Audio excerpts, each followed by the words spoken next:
Hello, and good morning, good evening, good afternoon, and you know what? Even good night. Welcome back to Iterative Development. Today we'll be talking about Git, how we use Git, and how we can apply Agile and Scrum to our Git workflows to work together as a team to use Git. So let's move over here. There we go. Uh, Welcome to my Linux desktop. Now, I'm not actually an avid Kali Linux user. It's just one that I felt comfortable using. It's more lightweight than trying to use Ubuntu, and I have this open in a virtual VM. I have it open in Oracle, or sorry, Oracle VirtualBox, I believe. Yeah. Um, and that's just I have a lot of things on my desktop that I just don't want to show. This way I can also get a nice fresh login with nothing installed, and I don't have to worry about exposing you know my personal documents because there's nothing on here. Our journey is going to start today at git-scm.com. That's that right there. This is the official website for Git. Um, of course, if you're on Linux, you know that you don't really necessarily need to do an installer. But if you're on Windows, you will need an installer, and you'll just follow these steps, and everything should go hopefully smoothly. And if you're on Mac OS, um, you can also do it. Uh, Personally, I don't really work with a lot of people who are on Mac OS, so I don't know how well this goes over, but I'm sure Git, it's very popular, and I'm sure it'll be fine. um, but yeah, let's start here. We're going to start off by opening a terminal. I already have one open in the background, so I'll just pop that open. I'm actually going to check to make sure that I am using apt here. Okay, that's not quite the result I was looking for, but that's you know what, that's fine. I just want to make sure that, oops, it's Vim. Sorry. Just want to make sure that I was looking at the right thing. Kali, I believe, is a Debian. Oh.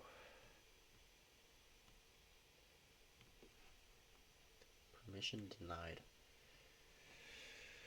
Right. Sudo apt get install git.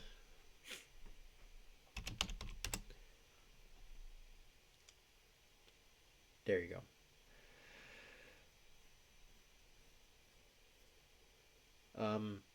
Kali comes with Git, I guess. Or I already installed Git on here. I don't remember ever doing that. But, you know what? I guess I cannot show you how to install Git because I already have it. Here's Git. Oops, sorry. Here's Git version, I think is the command. Ta-da! I have Git. So we'll just, I guess we'll move right on along then. By itself, you can't really do a lot with Git. If I try Git pulling right now, well, it'll say we're not in a repository. And that's because we need to start somewhere a little bit earlier up the chain.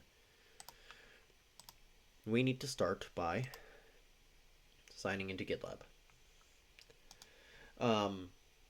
Now, what is GitLab? GitLab and GitHub are both Git repository hosting sites. That is, they hold all your files for you. And then when you want them anywhere, you just enter the right address and it gets it back down to you. I just realized that I had my screen hidden that entire time.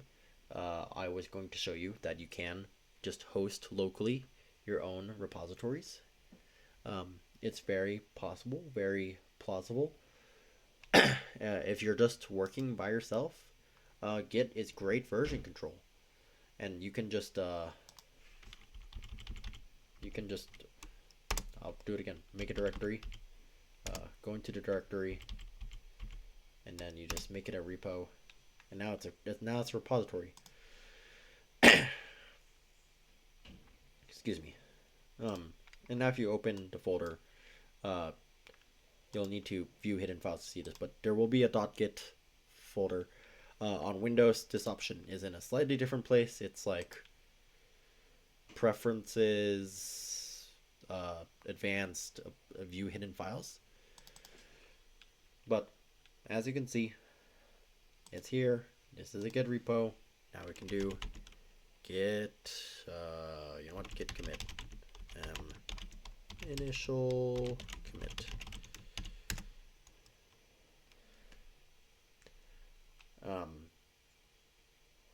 Yada yada. Anyways, let's get back to GitLab now. Sorry about that. GitLab, much like GitHub, it's very fancy in that it does that for you. And then it hosts it online, and you can access it from any machine, and that means you can share with teammates and so on and so forth. Now, between GitHub and GitLab, I personally like GitLab because it is open source, and that means it's a little bit more available to the public. They're a little bit more friendly with their community. They're not managed by Microsoft, where they're trying to shove everything down your throat with AI. But it's just a personal preference. I also just like GitLab's UI more. Their task board, their issue board, is a lot simpler, and I like that more than GitHub's projects. But once again, it's all personal preference. If you want to use GitHub, you can use GitHub. It's really whatever works best for your team. So we're going to create a brand new account. And I'm going to do this off screen. So just give me 1 second. Now, obviously, my name's not Albert. This is just a John Doe situation. I gave it a name to work with. You'll select whatever you want here. We're here to learn the basics of Git. I would like to create a new project, and I will just be using GitLab by myself. If you select this, it'll take you to some payment plans. Of course, hosting files on the internet is never free, except if you stay within their 10 gigabyte limit and a whole bunch of other things. But if you want to pay for advanced features, be your own guest. GitHub is the same way. So let's create this brand new group and project. The group, so this is the team. So my awesome test team. Okay, it had no issues with the name. And the project name is test project, of course. And let's get a README going in there, because you'll probably want one of those.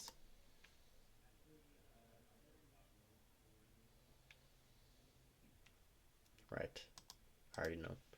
Okay. Let's see. Oh, we're already in a project. Wow, I do not need to know that right now. Let's start with test project. If at any point you ever want to read that stuff, it is available in this README right here. What we're going to show off today is starting with Git. So let's go on with HTTPS right there. Copy that link. And then we're going to go straight back to our little Kali Linux over here.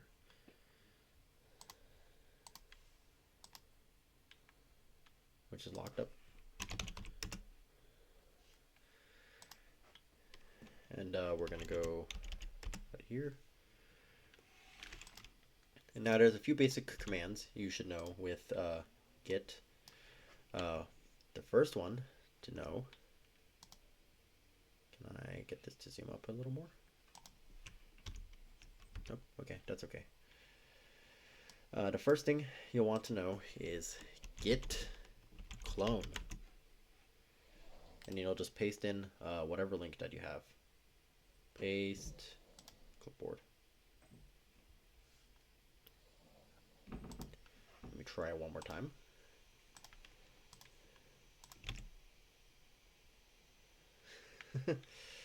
Wow. Okay. I am going to have to type it manually. You should not need to, but I will. But that's okay. It is https://gitlab.com/my awesome test group, was it? Test team /test project.git. Username. And this is our username that we just used. This is mine. The password that I just created a second ago.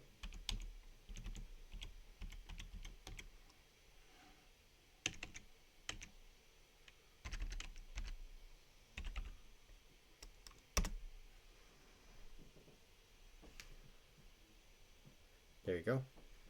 And as you can see, it has created a folder test project here with our files in it. And you'll notice that this matches exactly our GitLab. Ignore this at the top.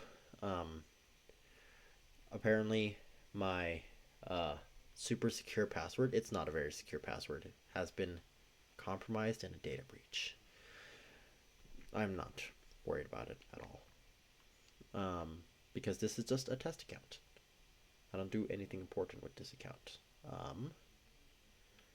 Let's see if I can see branches. Okay, we go to here, code branches. And we can see there's only one branch. That's main.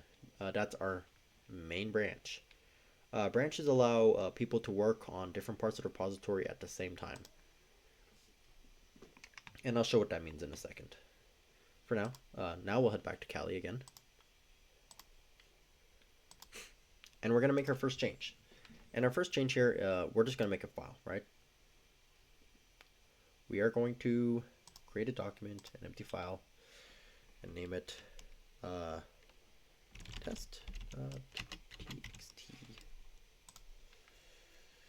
Now, test.txt, we're going to write some things in it, like hello world. And now when we go to git status, we'll see, oh, there's a new untracked file. Git keeps track of files, so files that it's not keeping track of are untracked. So let's add that. Git add test.txt. Sorry, there's a cap. Now if we do git status, we have a change to be committed. When we commit something to the repository, we're basically saying save it to the repository. So we will git commit m added document. Oh, and now it will tell us it doesn't know who we are. Now remember, we signed in by sending our credentials to GitLab, but Git does not know who we are. So we'll now do git config global user.email and my email here. And I'm actually going to do it at a local level. You'll probably want to do it at a global level. Local is just for this repository. Global is for the entire system. I want to do it just for this repository, so I'm just going to do local user.email. I'm going to hide my email. Hang on. All right. I actually figure I might as well set my email to something else because I want to show you something interesting. You can pretty much commit with any user email and user name because we logged in. We already authenticated with the GitLab. So this is just about who's creating the commit.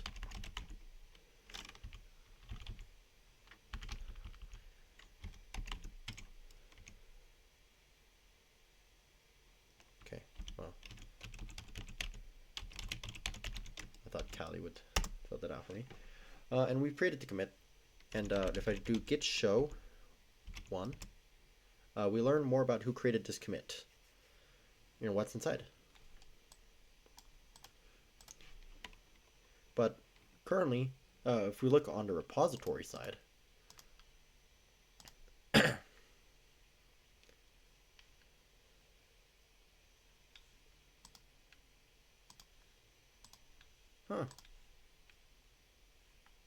I don't know why it keeps hiding that from you guys. I'm just going to use a more primitive display capture. You'll be able to see my mouse now, at least. You'll notice that our commit isn't quite here yet. Where is it? Where is our test.txt? Well, Git does something interesting, right? There is a local and a remote. And what the remote is the remote repository, the thing that's far away on the internet. That's what's on GitLab. That's our remote. Meanwhile, on our actual system here, we call that local. If we wanted to see our remote, we just do git.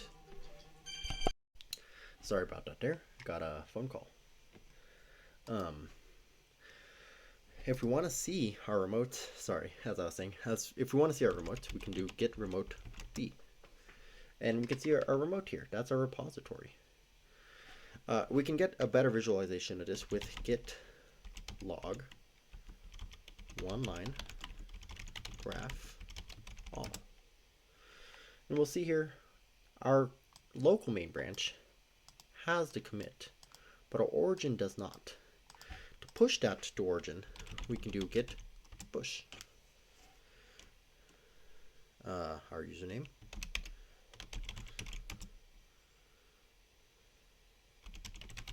our password, and we can go ahead and push that. And now, if we look on our remote, we have a brand new commit. Now given, we do show up as someone else because we did give it a different email, so it doesn't quite know who we are. But for you, you'll show up fine. Now, let's do some fun things. You can always save a command in Git using this right here. So you can save it at any level. We do it alias, and I'm gonna call mine logs. And we read the command out, log, one line, graph, all. Now I can always run git logs, just like that. We're gonna keep an eye on this. You can always check out to a different commit. Sorry, let me copy that. Git checkout. We check out to that commit. This will be on a detached head state, is what it says. What we are is we're not on a branch. If we make changes here and we commit to them, they'll just disappear into the void. What we can do is we can create a branch.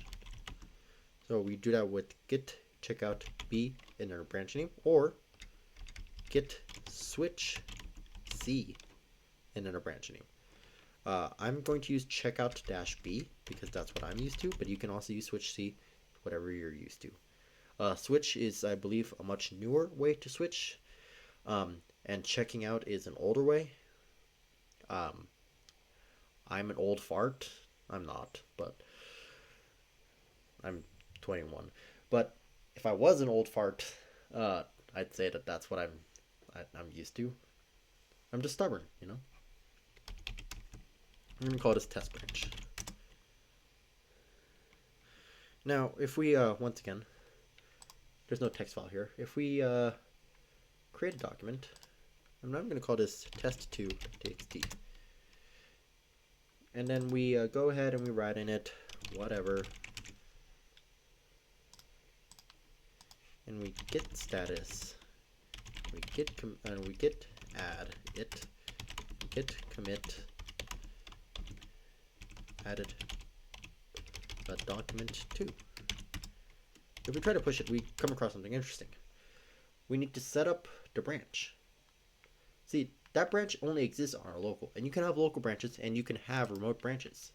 If we go here into our code branches, we'll see there's no branch here yet. So let's go ahead and copy what it says here, paste it, and press it.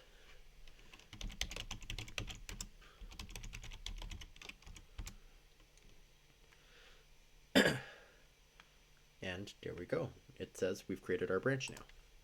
So if we reload branches here, there's now another branch. So what does this mean? If we go to git logs, you'll see our tree has split. And this is what I meant when multiple people can work on multiple things at once, right?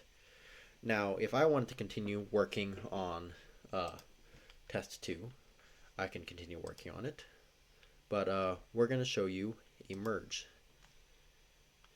Now, there's multiple ways to do a merge. There is first, GitLab allows you to make merge requests. This is the safer thing to do. You create a merge request. You say, I want to merge this branch into main. And we create the merge request. And then everyone can look at your merge request and say, hey, these changes look good or they don't look good. And they'll approve it or whatever and merge.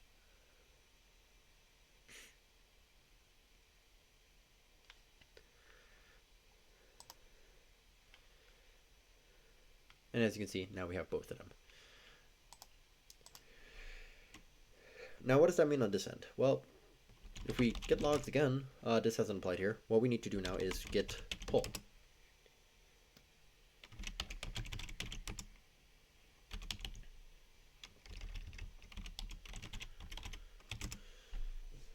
Now, at this point, you might say, entering my username and password is getting really, really annoying. And there is a few things we can do to get around this. One of them is SSH keys. So if we want to do SSH key gen, we just press enter here, and we just press enter here, and that. You can enter a passphrase if you want, but you would have to enter it every single time that you want to make a push or pull. And we go on here and we navigate to Kali, which is our username. On Windows, this will be your Windows username, .sh, and it's in this pub file that we want to see here. I am not going to open this on the recording for obvious reasons. I'll be right back. Let's open a new tab here on GitLab. We're going to go to our profile, preferences, SSH keys, add a new key. We're going to paste the contents of the pub file in here. I'm not going to do that once again on camera because it's very personal information, and you should never give your SSH key to anyone else because they can use it to SSH. Instead, I will show you. I will name it Kali. It will be for authentication and signing. This is the expiration date. This is when the SSH key will stop working. I'm going to paste this in here and then press add key. Now, when you finish that, it will still continue to show the key. I've exited out of that page, but that key is here now. We can now clone with SSH. So let's actually, we're going to go ahead and copy our SSH under code with SSH, or clone with SSH. We're going to Kali here, and then we go ahead and we do git remote set URL. We're going to paste, hit enter,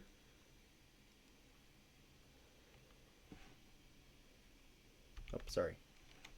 Set URL origin. There you go. Sorry. And we can verify that this worked by doing git remote v. And we can see that that has worked. We'll now try to git pull. We're going to do yes. And as you can see,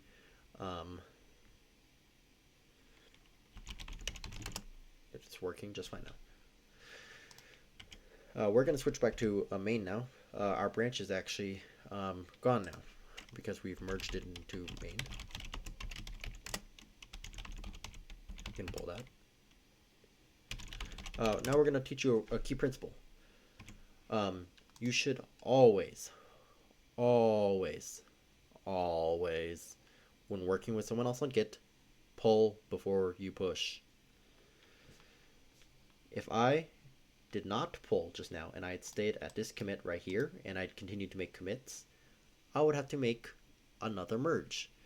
And it becomes very, very messy very, very quickly. Now here's another key rule to Git. You should never make commits like this where you add a file directly to main. Of course, I did it earlier ago just to show an example of what it looks like to create a commit. But those are two cardinal rules of Git. First, you always pull before you push. If you push without pulling first, you can delete other people's work. You can delete years of work by pushing before or not pulling before you push. The other thing is you do not push directly to main. That's only if you're an administrator and you really know what you're doing. Otherwise, try to do everything through other tools, through merges, and everything else should be in branches so that you never affect main. Quite often, main is actually production. It gets deployed directly to whatever is being used for production. Of course, in big corporations, they do something fancier than that, but you don't want to affect main because that's everybody's main. Everybody has the same main. You can all have your own test branches, but do not push to main. Anyways, let's do something fun now. Let's showcase what it's like to edit the same file. So I'll create a new branch called edit1. We're on a new branch called edit1. We're going to make our way back to, sorry, wrong tab, test.txt, and we're going to edit it. We're going to say, hello, brave new world. Git status shows us what happened. Git add. If ever you want to remove something from your what we call stage, you do git restore staged into file name. If ever, I'll show you. Git restore staged test.txt. Now it's no longer ready to be committed. If you ever want to undo the changes, you just do git restore blah blah blah. You cannot restore directly from stage, but that's just so you know, you can undo changes. And we're gonna commit this now.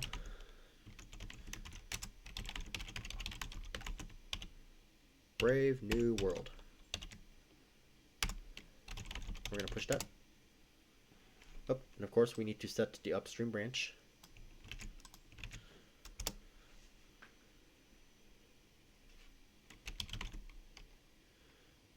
And now when we go over to our GitLab, we can see at edit1, a brand new commit has appeared. Brave new world. Now, separately, we're going to check out to main. And just as an example, I'm going to do what I said we're not supposed to do. We are going to edit the file. Yes, reload it. We're going to say, goodbye, buddy.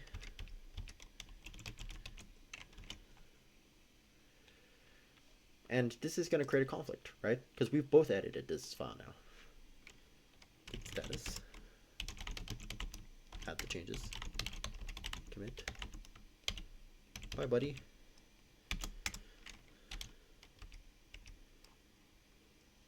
Whoops.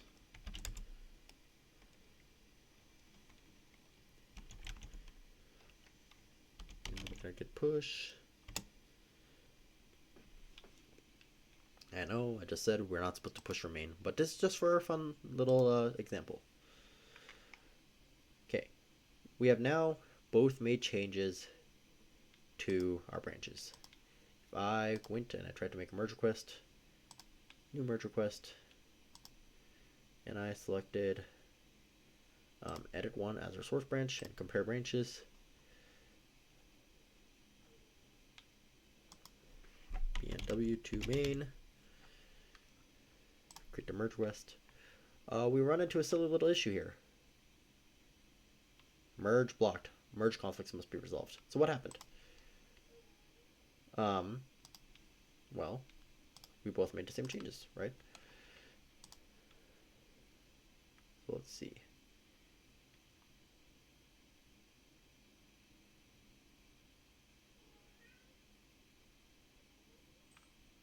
Okay, yeah. So how do we resolve a merge conflict? Well, we want to get edit one into there, so we need to start at edit one. What we're going to do is on our branch that is not main, we're going to do git merge origin main. Fix conflicts and then commit the result. We're going to open this in Visual Studio Code, which I believe I have installed. Nope, never mind. We're going to vim this file. You know what? Let's first see what the conflict is. We can see the conflict there. We both modified this file. We're gonna vim this file, test.txt. We love vim. This is our merge conflict, buddy. This marks head, which is where we are. This marks the other branch that we're merging in, origin main. This is the change from origin main. This is the change from our branch. And this equal sign is the separator. We're going to insert here. We're going to delete all these markers.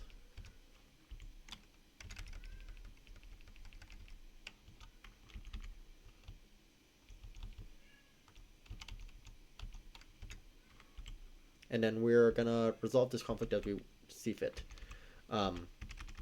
Now what we can do is we can just have both of them, or we can do like hello, or we can do goodbye. Brave new buddy, and delete these.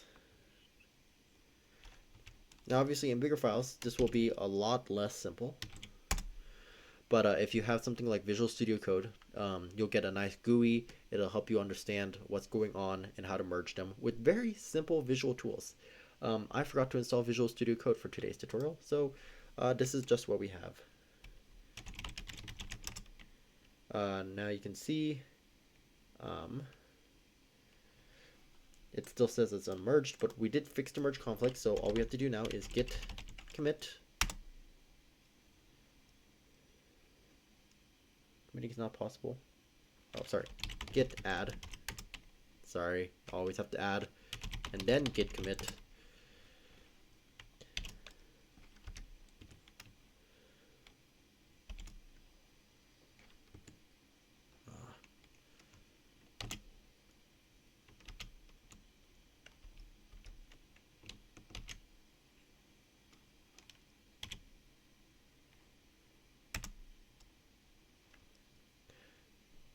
Don't know what that was, by the way. I usually have VS Code installed. I usually don't edit from the terminal like that. Anyways, we've made our commit now. Whoop-de-doo. Main is now into edit one. And we just go ahead and push this. That resolves our merge conflicts. And now the new commit has been added, and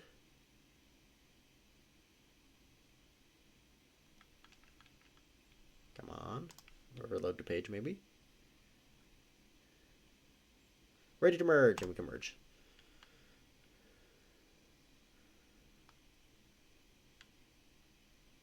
Okay, it's merged. And what do we always do? We always get pull. Oh, we can see that edit 1 was merged in, so there's no head. We get checkout main, get pull because we're behind, get logs, and you can see that's where we are now. And that's pretty much the basics to Git. If you've ever really messed up and you're like, let's delete text 2, git add, git commit, deleted test 2.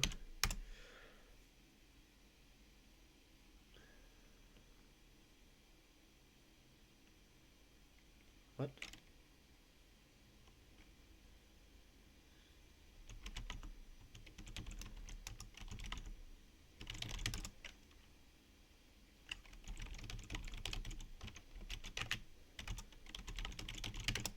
There you go. We commit that. If you ever locally have a change that you want to undo, there's a few ways to go about it. There is the git reset soft head, and then this caret over here lets them know it's the ref before the head. This keeps you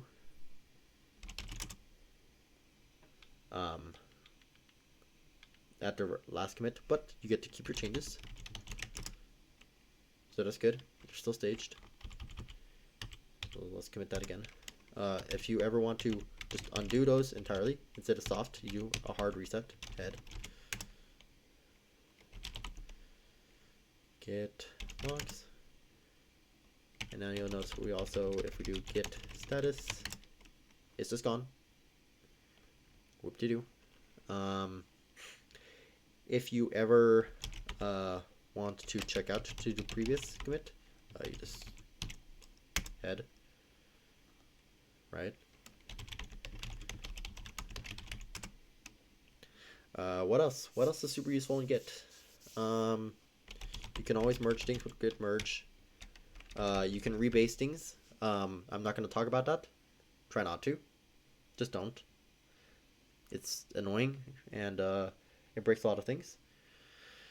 And you can follow a more advanced Git tutorial. This is just to get you started. So we'll just head back to Git. And the last thing that we can really talk about with Git, now that you know how to work together, is managing people and issues. So let's get right to that. The first thing you want to check out is adding people. You can always add people to a project or to a group from manage members and invite a member. You can also always do issue planning. And this is where that Agile Scrum kind of thing comes in. You can create backlog tickets. And by itself, this isn't super useful. But where it becomes really useful is when you have issue boards. We can create,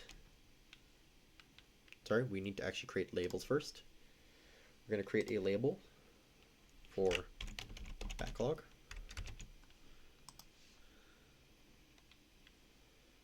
A new label for to do.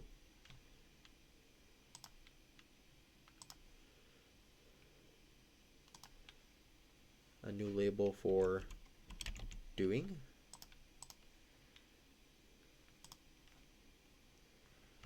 Review.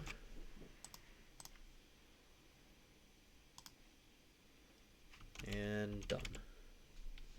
And we actually had one already on there, right? Closed. So if we go back to our issue board, we do a new list and we call it backlog. And we do a new list and we call it doing. And new list and we call it do. and we create a new list and we call it review. We can move these around where we need to. To do goes before doing. We can also get rid of the open board by going to settings up here, show the open list. And now we can create our tasks. So for example, create a GUI.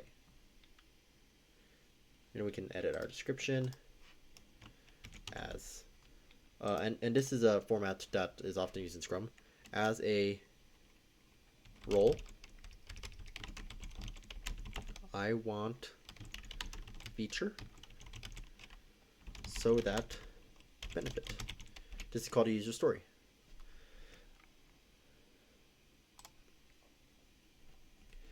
So for example, if I wanted a new task for add a funny button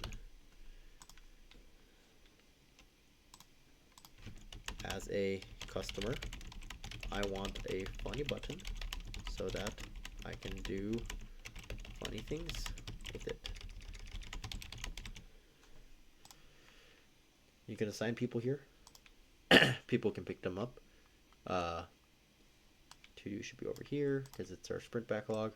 We claim them, we start doing them, we move them along that way.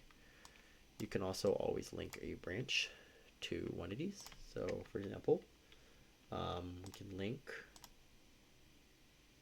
sorry, that's the linked items, which is not what we need.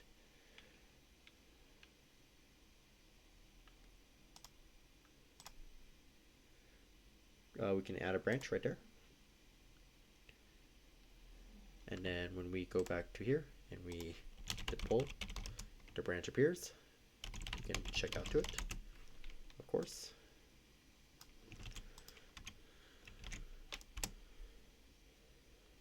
And then when we make progress on it and we eventually merge that in, it will automatically close the issue for us. We move that to review slowly as we work on it. And I'm gonna be honest, that's pretty much the basics of how to work in a Scrum Agile workflow with Git. I really don't have a lot more to show you. Yeah. Well, really, thank you so much for tuning in. And so that we could talk about how we use these technologies together to really create an iterative development workflow with ourselves. There you go. How can we use these skills from Agile and Scrum? What you would do from here on is start holding sprints with your team. Use the Git repository to track your development, and then at the end of each sprint, make sure all your tasks are done, and that you're doing Scrum at that point. Of course, real Scrum, you follow the manifesto to the T, but as we discussed, there's some issues with that here and there. And this has been my course on iterative development. It was just 2 parts, but this spanned 80 minutes. I stole 80 minutes of your time, and I really hope someone found it useful. Thank you very much.